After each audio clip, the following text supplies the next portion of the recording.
Hi, folks, and welcome to another episode of G.O.A.F.S. That's Getting Old Ain't for Sissies with Big Tom Rivers. Tom's an old hipster with 47 years of radio to remember. In places like Chicago, Milwaukee, Atlanta, Minneapolis, Indianapolis, and plenty more, believe me. G.O.A.F.S. was Tom's idea for baby boomers who want something to help them with growing older, but with a touch of the goofy, offbeat, and absurd. And that describes this man to a T for Tom. Yeah. This portion of the show is being brought to you by Head & Boulders, the all-natural shampoo for people who want to wash their hair the old-fashioned way, by going down to the river and banging their heads against a rock. That's Head & Boulders, now available in granite or our original limestone scent. Ladies and gentlemen, my good friend for a long time now and a real nutcase, Tom Rivers. Thank you very much, Doug Dahlgren. What a guy, what a friend, what a prankster. That was a good one. Doug is just a font of knowledge. Listen to what the great one taught me today. Doug said, if you can't afford a vacation, drink until you don't know where you are. I think he and I have done that on a couple of occasions, as a matter of fact. I'll let you be the judge of that as we progress with this episode. Last time we got together, I let you all know about Global Pussycat Day. I told you to think about if you might be in a sexless marriage, boy, are you stuck. And hairy backs for men might be back in style, ladies. Better make your appointment soon so you don't miss an episode of this wonderful broadcast.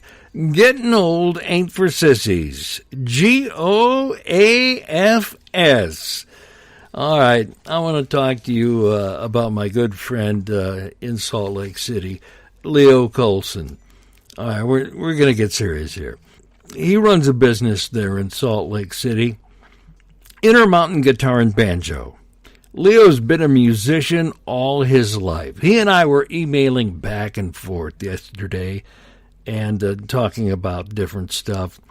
He is not only a great vocalist, but he plays a mean banjo. He's great. And he's got this business in Salt Lake City, Intermountain Guitar and Banjo. So he knows what he's talking about when it comes to music. And he has just about anything you're looking for. If you're a pro musician, if you're a guy or gal who does weekend gigs, or a serious collector of fine stringed musical instruments like classic Martin guitars or classic Gibsons, Leo, he's got them. Or he can get them for you at Intermountain Guitar and Banjo of Salt Lake City, Utah. They have the very finest collection of Gibson and C.F. Martin guitars. He's got some C.F. Martin guitars, folks, that I look at and I just drool. I've got a Martin D28. That's just, it's beautiful. But Leo has some that are just, they're gorgeous. The finest banjos and mandolins. He's got new, used, vintage, and the folks at Intermountain Guitar and Banjo focus on you, the customer, your needs, and the service. I can't stress the service. They bend over backwards for you. Folks, I'm not stretching the point here. Leo does business all over the world. All over the world. He ships to just about anywhere, all over the globe. It's amazing. Intermountain Guitar and Banjo of Salt Lake City wants you to be completely happy with your purchase. If you're not satisfied with any product for any reason, you can return it within 30 days for a full refund. Leo and the folks at Intermountain Guitar and Banjo are proud of their products and their great service. That's why they never stop looking for ways to improve and make your musical experience the best experience of your musical life. Intermountain Guitar and Banjo, owned and operated by Leo Colson, Just a great guy. They buy old instruments, too. Ours are by appointment only.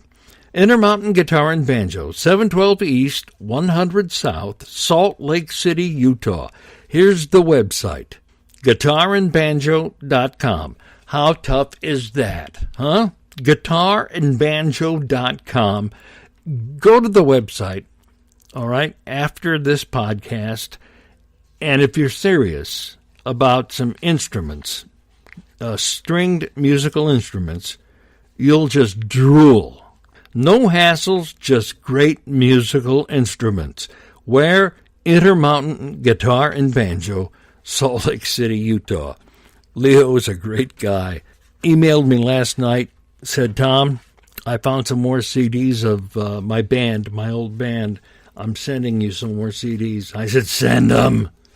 Can't get enough of your music. He's a great guy. He really is.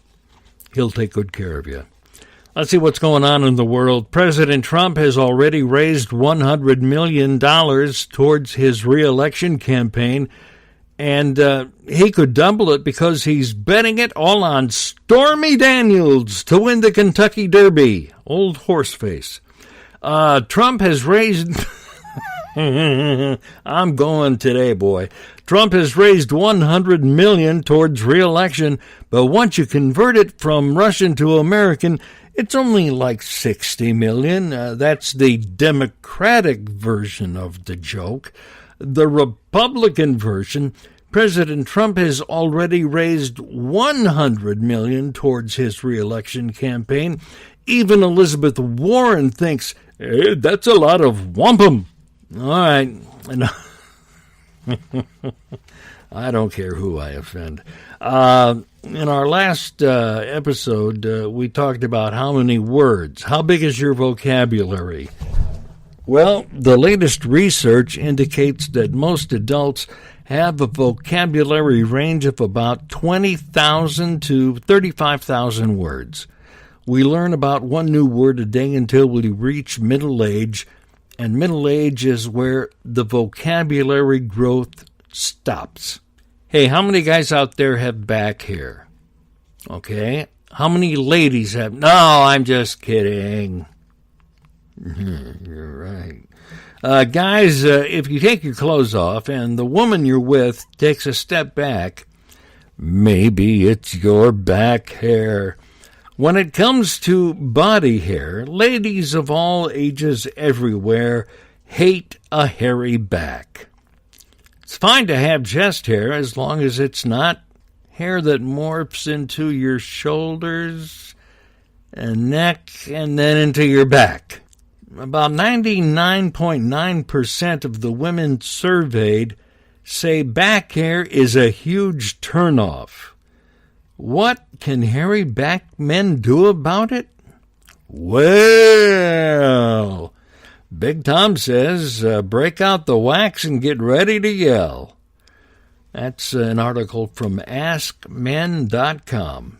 And we also talked about, are you in a sexless marriage? Boy, do I feel sorry for you. Well, if you are in a sexless marriage...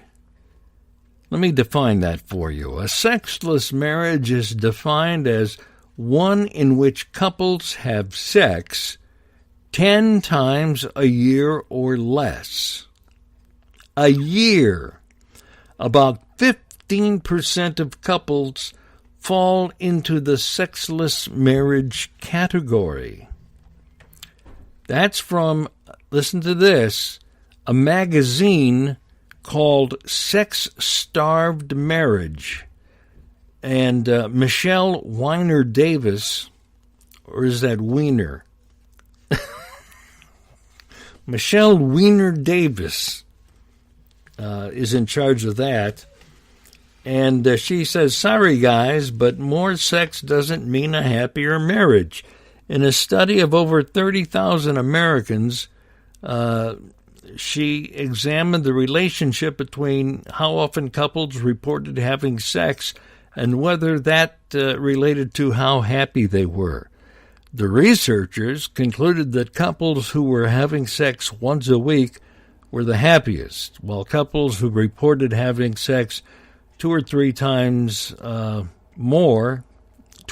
or more times a week were no happier than those having sex once a week. Hitting a little closer to where I live here in Texas, did you know Where's Waldo, the kids' book, where you try and find the title character, has been officially banned? The Texas Department of Criminal Justice says the book is unacceptable, and the department banned the book from the state's prisons last year. Adolf Hitler's book, Mein Kampf, however, has been allowed to stay in Texas prisons. It's from Newsweek magazine. I smell a rotten fish there. And I got an email and said, Tom, you never do any showbiz news. Well, I'll fix that right now. Nicole Kidman told The Cut that being married to Tom Cruise kept her from being sexually harassed. It was weird. Not only did actors not hit on her, but for some reason neither did Tom. Don't get me wrong, Tom yelled dirty things once in a while, but it was hard to hear him because he was so deep in the closet. And Stormy Daniels has been ordered to pay President Trump's legal fees after a federal judge threw out her lawsuit against the president. Looks like Colin Kaepernick won't be the only one taking a knee later on this fall. Hey, did you hear about the lottery, the big lotto? Ooh, things are getting a little weird.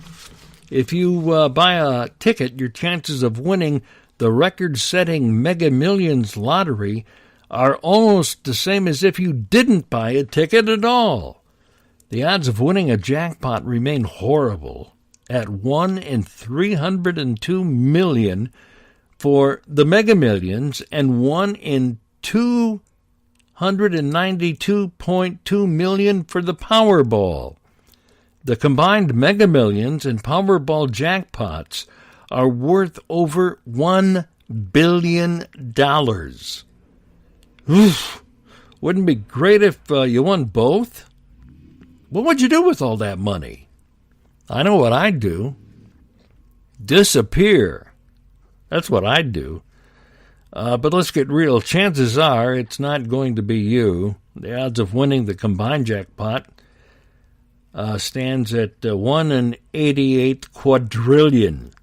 That's 88,000 trillion, or the numeral 1 followed by 15 zeros. The biggest lottery states, the average American spends about $223 per year on lottery tickets.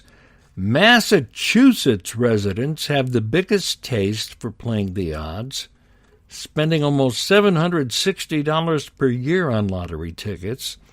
North Dakotans are on the opposite end of the spectrum. Those cheapskates spend about $44 per year on the lottery, and the lowest average figure among residents of all 50 states, that's North Dakota. That's from lendedu.com. And how's your butt? Do you have dead butt syndrome? If you spend hours with your rear planted in a chair, you might be at risk of murdering your butt. It's called dead butt syndrome.